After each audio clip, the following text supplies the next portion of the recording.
7 different ways that having a mulch improves your soil quality and your efficiency. Firstly, I'm just going to trim the edges here because it's looking a little untidy. So these grass cuttings here, from just trimming the edge, these are actually a mulch. It's deceased organic material. It can be put around something. It's a mulch. So you can see here the mulch has kept the weeds down. Oh yes, number one reason, weeds. The mulch, it suppresses the weeds. They have to grow through all this, and very few of them actually do. But on this side there are a few weeds, like this little stinging nettle, and they're much more easy to get out because they have to grow a long thin stem, and they're much easier to get out with the roots. And then you could just lay them on top of this dry grass where they would just die and become more mulch. So the weeds are way easier to get out. Make sure you get the roots out, and it's just so quick and easy.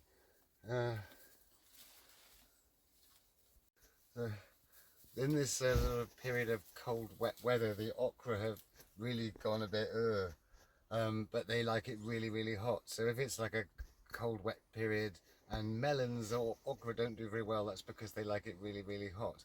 By contrast, the cucumber seems to thrive in this type of weather. So yeah, always make sure you get the roots up. Sometimes you got to dig your fingers down, and then yeah, just put them out to dry on the straw, and it's just so easy. By contrast, this bit that hasn't had a mulch, you can see is totally infested with weeds, and it was planted roughly around about the same time, so we're going to have quite a job pulling those out, and they're not as easy to get out, so I might even have to use a garden fork to get them out. But all the same, regardless of the weeds, the courgettes are starting to grow and they're doing really well. And these runner beans are this type with white flowers, so they started coming out, so they should be ready in maybe 3 weeks or something like that. Reason number 2 is it saves water. Mulch is a covering of the soil which stops water evaporating into the air, and some of it sort of breaks down and creates another covering and keeps all the moisture in. And if you look down here in this woodland, you've got this lovely covering of natural mulch from the leaf litter. I've noticed the difference when having a mulch in the polytunnel. I had to water it so much before, and there's a huge reduction in the amount I have to water. But this brings me to reason number 3, and that is keeping fruit and vegetables off the mud.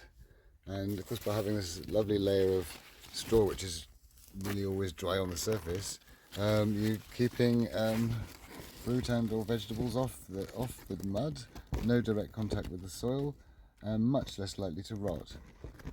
It's very good for strawberries, which of course are called strawberries because they put the fruit on straw, but it's also good for like squashes and pumpkins and courgettes. Yeah, it's very, very good and increases your yield.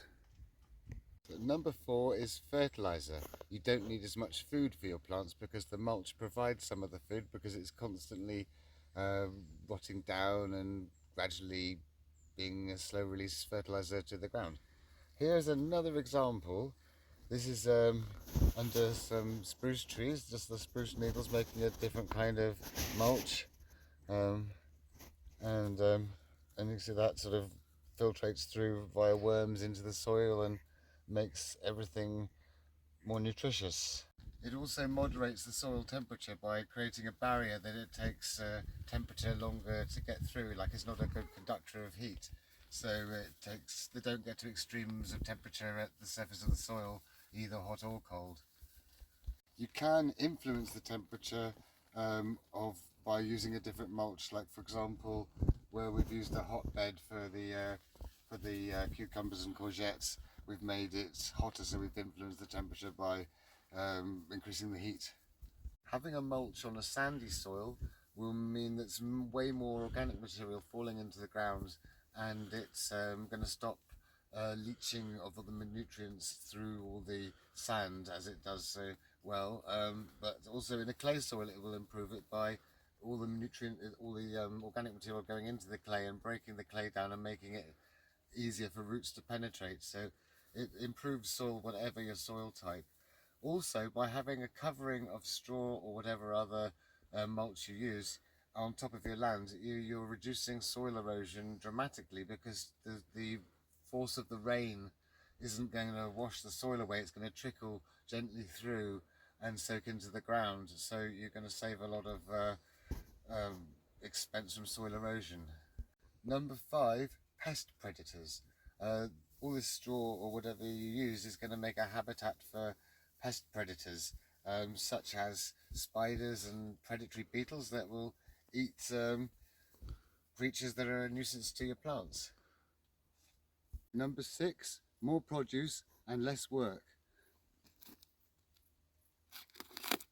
These are purple sprouting broccoli which I planted the other day, and I'm doing the mulch about 4 inches, 10 centimeters thick, and I'm not putting it right up against the stems.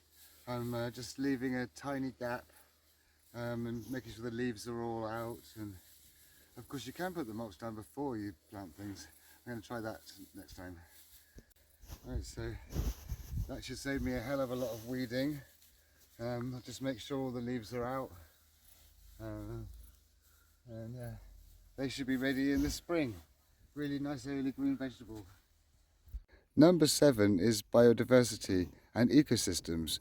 Because you're adding more organic material and more habitats, you're increasing the biodiversity in your vegetable garden or wherever you put a mulch. So I'm going to show you some examples of some different types of mulch. This is, well, I wanted to try and get wood chips, semi-rotted wood chips, because if it's fresh wood chips or fresh bark, then it starts rotting, and the process of it starting to rot takes nitrates out of the soil, so it really makes the soil less fertile until it rots. So you want to buy semi-rotted wood chips. So I've asked the farmer shop for semi-rotted wood chips, and this is what they've given me, and let's see what it is. Okay, there's some kind of like mulch. I don't know. I think the oak tree will probably like it. So these are some trees I planted last winter. They're looking a bit sparse, so nice mulch around them. I don't bother weeding them, they're just wild trees. This will really help them.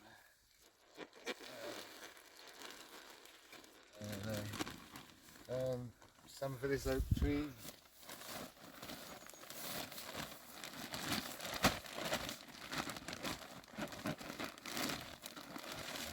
This oak tree is looking really not that happy.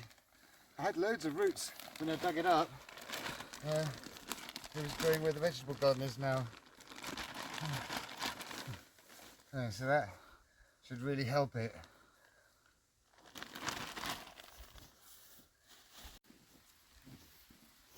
This is actually some wood chips which we rotted down ourselves. We just got some wood chips, put them in a bag outside so the rain could get in, and left them for about 6 months, and they sort of rotted down.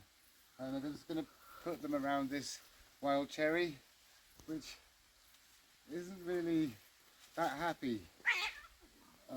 So I'll just get this out and tip it on. And then hopefully we'll see some improvement there. So I hope you liked today's video. If you did, please like and subscribe. And if you click the little me, you can see my other videos.